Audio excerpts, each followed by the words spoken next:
something that we could benefit from if we researched it. If this would be a benefit to the Board of Trustees, I would be willing to sign up to undertake this task. Can you give us an objective viewpoint? I would.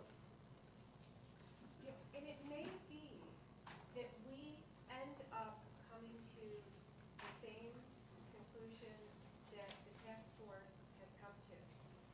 But we will have looked at expert information rather than anecdotal information, which I think is the proper way to look into an issue. I guess I would like to ask the board on the subject of height. The reason the issue came to us initially was that deer fences were typically 8 feet, and the maximum height in the village is 6 feet. We have a moratorium that will be expiring at the next meeting. If the idea is that all fences are the same, are we now going to say all fences can be 6 feet? Or would the board want us to assume, how would you want us to, I mean, originally the issue wasn't to look at deer fences as, we don't like the mesh fences. It was, these fences are 8 feet high, they're different from other fences. No one else usually puts up a fence that's 8 feet high. While I don't know about other villages that regulate polypropylene fences the way we have here, there are a lot of villages that regulate fence height. So just to simplify matters, is the board interested at all in regulating fences by height? We already have done Do you want, It's 6 foot. do you want to That's what I continue? said. Then We yes. don't have to regulate anything, it's a 6-foot fence. Well, I guess that's what one thing I'm asking the board to think about is, there are elements in this ordinance, even if we decide that we have to go and deal with deer for another 6 months before we address a broader fence ordinance, or whether we need we do have an issue in the fence ordinance world right now, because some fences in the village are 8 feet and our ordinance says 6 feet. So at the That's an minimum, enforcement issue. well, at a minimum, I would think the board would want to clarify what its feelings are about the height of fences of whatever material. But, I mean, we are clear. Our ordinance is clear until it gets changed. We have a 6-foot fence limitation. So I don't think there's anything that's unclear about that. That's the current state of what our ordinance is in the village. Well, a I'm lot not sure of what you're people with asking 8-foot fences are saying those aren't really fences. They don't require permits, therefore they're not subject to that height limit. Right, and we have taken a position thus far that we're not enforcing our ordinance. That could Right. change tomorrow. But that's a different situation, that's a different issue though, Bruce. Right now, we have a 6-foot fence ordinance, we all understand that. I don't think anyone's saying that they don't understand that we have a 6-foot fence ordinance. All right, Mr. Haber, what do you suggest? First of all, I suggest that we bring the whole village into this equation, that it's not just for the south. How would you do that? If you're gonna survey the north, if you're gonna survey the south, you gotta survey the north. When you say the north, we're talking about All of the, I have fences. anywhere that you could have a fence.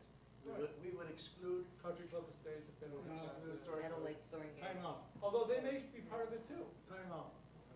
We do not exclude country club estates. I clarified with Russ today, They are allowed to. that was based on bylaws which have gone away. Fine, I think that's fine. I think the same thing is true with Meadow Lake now. no, they still They have. Meadow Lake they have has 3 or an 4 ordinance? years. But they're part of the village and they may have, And if they put they up may have rules- comments I about. think they should have a vote. Right. But I would say that this is a village-wide issue.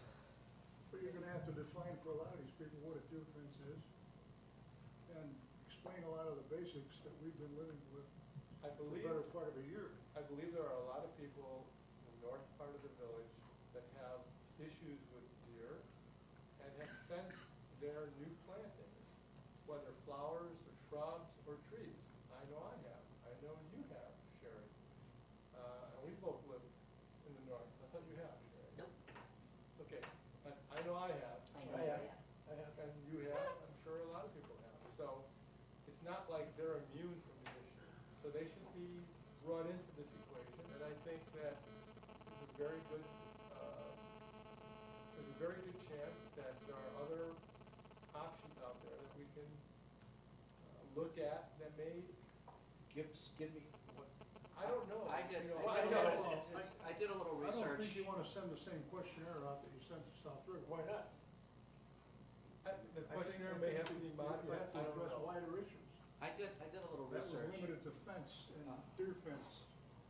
I think we're beyond that, and I think you expressed that All I know we is should go beyond. that we have always been I agree. extremely cautious as a board in getting the input from the village on things in general that affect the village. When we spend money, well, anything, we go out to the entire village, we want their input. Sometimes maybe even to a fault. But on this occasion, we didn't do that. And I don't understand it, so I think we need to cure that clearly, because I think we're all gonna be criticized for it at some time in the future if we don't do that.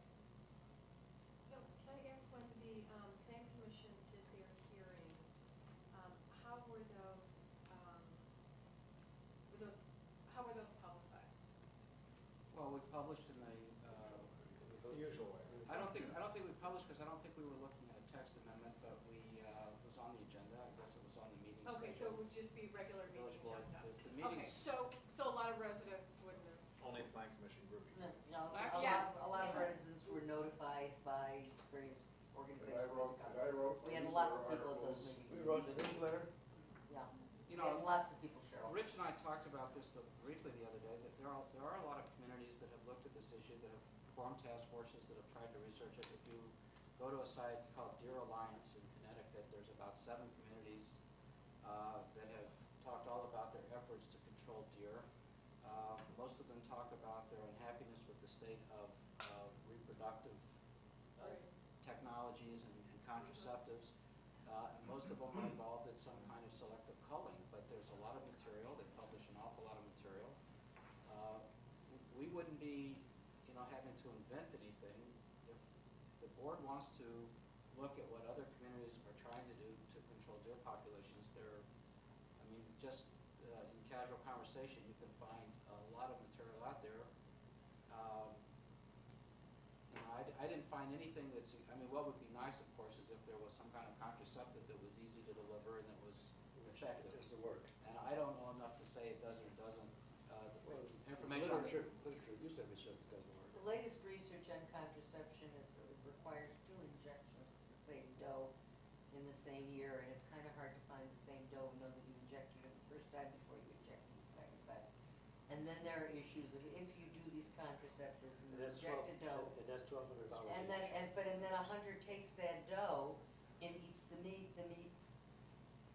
can be unhealthy to eat, and there's no way to mark that deer, and so you get into that whole issue as well with venison, and people have been backing away from contraception that's one of the major reasons.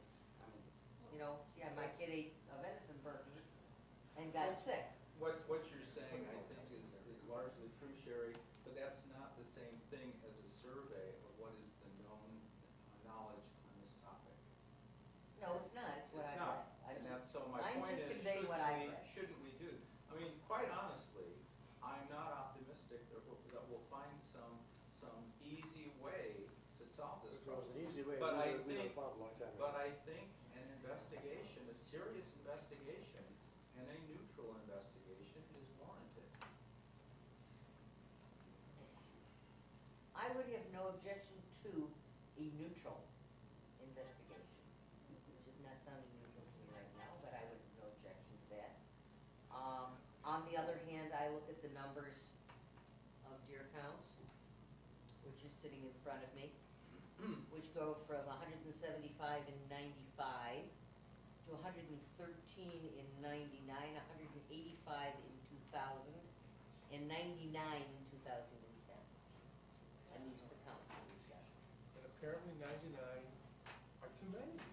That's the point, though. Too many for who? Not for me, No, it's too many for the people that don't want their shrubs eaten.